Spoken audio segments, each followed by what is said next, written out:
Bonjour à tous, mesdames, messieurs. Merci de m'avoir invité à cette spéciale journée engagée à la fabrication d'un produit de haute demande et consommation dans le monde, le papier. À propos, saviez-vous qu'une colonie de chauves-souris est la principale gardienne des 60 000 volumes rangés dans la bibliothèque de Joina au Portugal? Eh oui, une chauve-souris est capable de chasser plus de 500 insectes et protéger ainsi le papier contre les dégâts causés par ceux-ci. Mais la question est, pourquoi est-il si important de protéger ce produit? Et qu'avait-il avant sa création?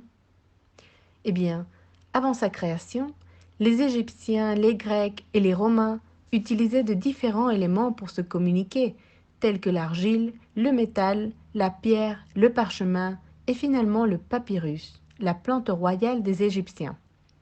Alors la raison est bien claire, la communication. En fait, cela c'est grâce à eux tous. D'abord aux Égyptiens avec ses phonogrammes et idéogrammes, vous savez, ces tas de symboles graphiques représentant un mot ou une idée, et puis grâce au système d'écriture des Grecs, qui a été un précurseur des alphabets européens actuels. Combien serions-nous d'eux s'ils n'avaient pas registré leur façon de se communiquer? Que serions-nous devenus sans leur connaissance?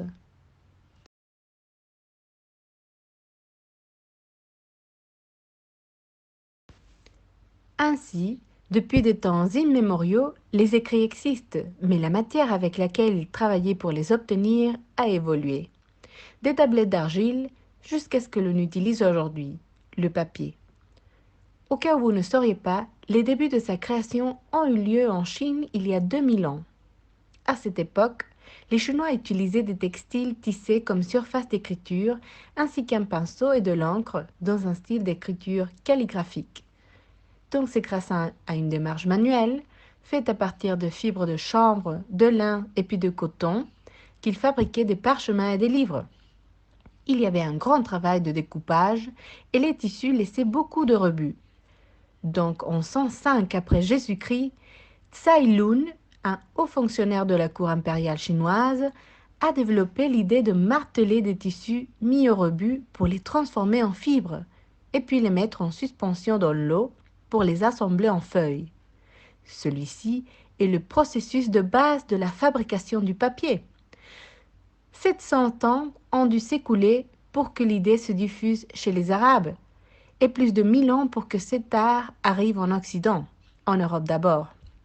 Après, grâce à Gutenberg qui a inventé l'imprimerie au XVIe siècle, la production s'est perfectionnée et au XIXe siècle a commencé sa fabrication industrielle à partir de pâte de bois.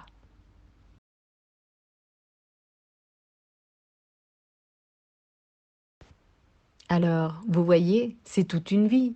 Il fallait parler un peu de l'histoire pour vous mettre en contexte. Connaissez-vous le plaisir de vous plonger dans l'histoire d'un bon livre avec une tasse de café et un morceau de chocolat un après-midi pluvieux? Le plaisir de tourner une page, de souligner les passages que vous aimez le plus pour y parcourir lorsque vous en avez besoin? De pouvoir toucher la couverture avec vos mains? Vous le sentez là? Ah! La joie de ranger vos favoris sur votre étagère, tous ordonnés selon votre goût. Le plaisir de mettre vos chaussons et sortir chercher votre journal qui apparaît devant votre porte tous les matins. Ou de ranger vos affaires dans des boîtes ou n'importe quel réservoir fait à partir du papier. Vous changez de maison, voilà, vous avez un excellent matériel qui vous sert à emballer vos possessions. Écoutez-moi, vous êtes capable de payer un déjeuner grâce à un simple morceau de feuille, ou même de l'utiliser pour vous hygiéniser. Impressionnant, n'est-ce pas? Le papier est partout. Sa versatilité est incroyable. Il nous a permis de registrer et de diffuser tous les champs du savoir grâce aux livres et aux impressions. Il est utilisé comme moyen d'échange économique.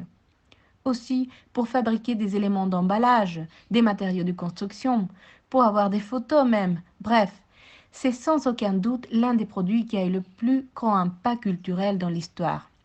Mais attention, il a aussi un grand impact environnemental.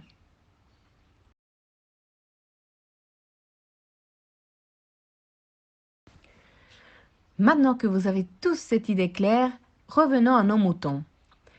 Après la révolution industrielle alors et le développement et l'essor de la technologie, c'est un Français, Louis-Nicolas Robert, qui a inventé la première machine à fabriquer des feuilles de papier. Et puis les Anglais en développé une un peu plus sophistiquée, et cela a marqué le début de la production massive en Europe, étant donné la haute demande. Cette grande invention fait passer la production de l'artisanat à celui de la manufacture. Et aujourd'hui, les machines dédiées à la fabrication du papier sont plus grandes, bien sûr. Elles peuvent atteindre jusqu'à 100 mètres de longueur. Donc, la production est considérablement majeure. Mais la technique n'a pas vraiment changé. Elle demeure très similaire aux premières inventions à la main. Ce processus est essentiellement fait à partir des fibres cellulosiques du bois, appelées aussi fibres vierges. En effet, le bois est constitué de fibres qui soutiennent l'arbre et qui peuvent mesurer entre 1,5 et 5 mm de longueur. Cette matière première provient essentiellement de sous-produits de l'exploitation forestière. Chutes de sciage destinées à la menuiserie, l'ameublement ou la construction, copeaux, etc., ainsi que de papier et de carton recyclés.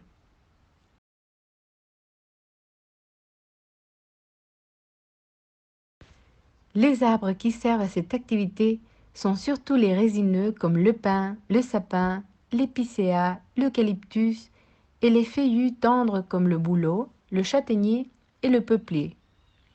Quand les troncs arrivent à l'usine à papier, une première machine en enlève l'écorce, et puis d'autres lavent, coupent, râpent et puis broient les troncs en copeaux. La pâte à papier est faite d'un mélange de fibres de bois et d'eau. Ainsi, la première étape est l'obtention de la pâte qui peut se faire grâce à 3 procédés industriels. Attention! D'une part, on a le procédé chimique qui se réalise dans des immenses autoclaves avec des températures très élevées. Donc le bois est cuit pour permettre d'isoler la cellulose de la lignine, qui est la substance naturelle qui relie les fibres du bois, et on obtient de cette façon une pâte chimique. D'autre part, on a le procédé mécanique, qui se réalise en râpant les rondins par un meule ou en écorçant et broyant le bois dans un défibreur, d'où on obtient la pâte mécanique ou thermomécanique. Et finalement, on a aussi le procédé mi-chimique, une combinaison de cuisson chimique et de traitement mécanique.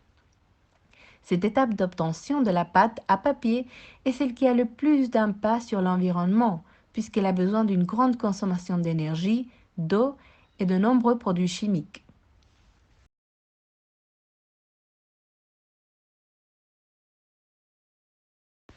Après cette phase, les produits actifs sont déversés dans des lessiveurs et les éléments indésirables se dissolvent. Il faut donc laver, rincer, épurer et éventuellement blanchir la pâte à papier. Celle-ci est donc la deuxième étape, le blanchiment de la pâte, étant donné la couleur écrue qu'elle a à cause de la lignine.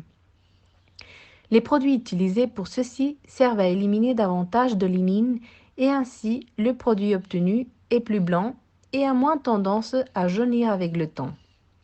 Il faut remarquer que même si cette étape a amélioré avec les années et l'impact environnemental à cause des produits chimiques utilisés est un peu plus contrôlé, elle reste très nocive pour l'environnement à cause des dérivés du chlore ou d'autres composés comme le peroxyde d'hydrogène et l'ozone.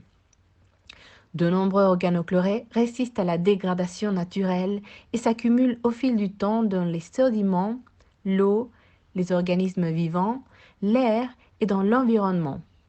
Pour vous donner une idée, les dérivés toxiques se trouvent dans le papier à cigarette, les tampons, les couches, les filtres à café et même les cartons de lait blanc. Parmi les organochlorés identifiés jusqu'à présent dans les effluents, il y a de nombreuses substances cancérigènes et mutagènes. C'est un sujet dont il faut penser quand même, mais on peut en parler dans une autre occasion.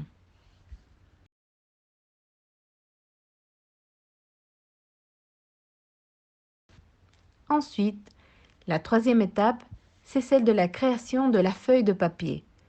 Pour cela, on doit extraire de la pâte la grande quantité d'eau qu'elle a et pour cela, elle est mise sur une toile en mouvement et puis pressée entre des rouleaux. De cette façon, la feuille qui en sort est sèche. Et pour finir, la quatrième étape est celle de la finition où on incorpore à la pâte des ingrédients visant à donner au papier ses qualités en fonction de son usage futur. Alors, on incorpore une pincée de charges minérales telles que la craie, le carbonate de calcium, etc. pour donner au papier son opacité et pour qu'il garde sa forme en toutes circonstances.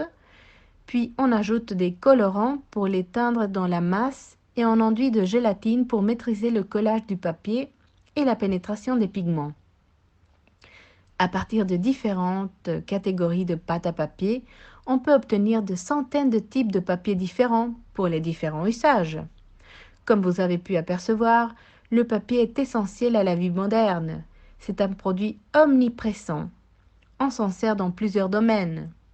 Selon des recensements à niveau mondial, l'industrie de la pâte et du papier est la 5e plus grande industrie en termes de consommation d'énergie, représentant 4% de la consommation d'énergie mondiale.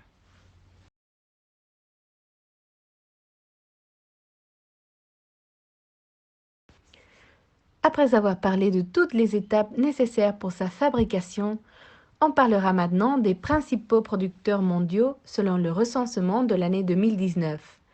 Donc, les principaux pays producteurs du papier sont la Chine, les États-Unis et le Japon. Attention à ces chiffres.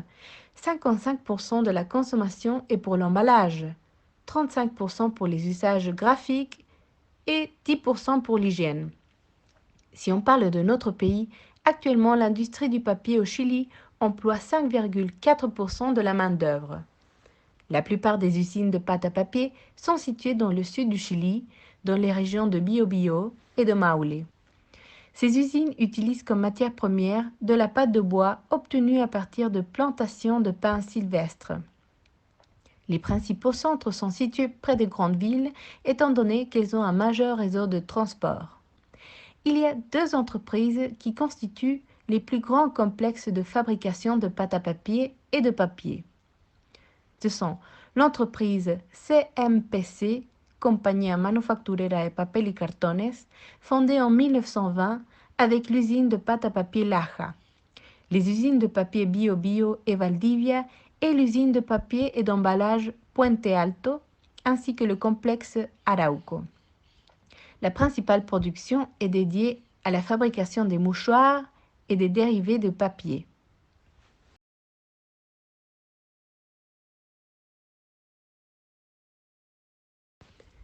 Finalement, que peut-on conclure de la création de ce produit?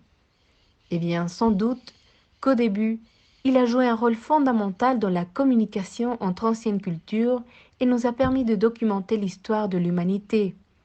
Donc il a été essentiel au développement et progrès de notre société, puisque nous devons tout au savoir des autres, qui a été transmis de génération en génération jusqu'à nos jours. On peut dire aussi qu'il y a eu une grande évolution avec la création de machines et industries qui ont permis d'augmenter sa production et faire du papier un produit hautement demandé grâce à tous les usages. Dès un matériel de diffusion, de connaissances et d'échanges économiques, jusqu'à un produit pour s'hygiéniser et emballer, entre autres. Il faut rappeler qu'il y a 4 étapes importantes. La première, c'est l'obtention de la pâte, à travers des moyens chimiques ou mécaniques ou une combinaison d'eux. La deuxième implique le blanchissement. La troisième, la création de la feuille de papier. Et la quatrième et dernière, la finition, qui utilise des minéraux et colorants. Chaque processus sera différent selon le matériel que l'on veut obtenir et son usage. Pour finir, il faut souligner que le papier sera toujours présent dans notre vie. Donc il faudra transformer cette industrie en une activité durable et respectueuse avec l'environnement. Donc, il faut réfléchir sur les critères de consommation. Merci à tous pour votre attention.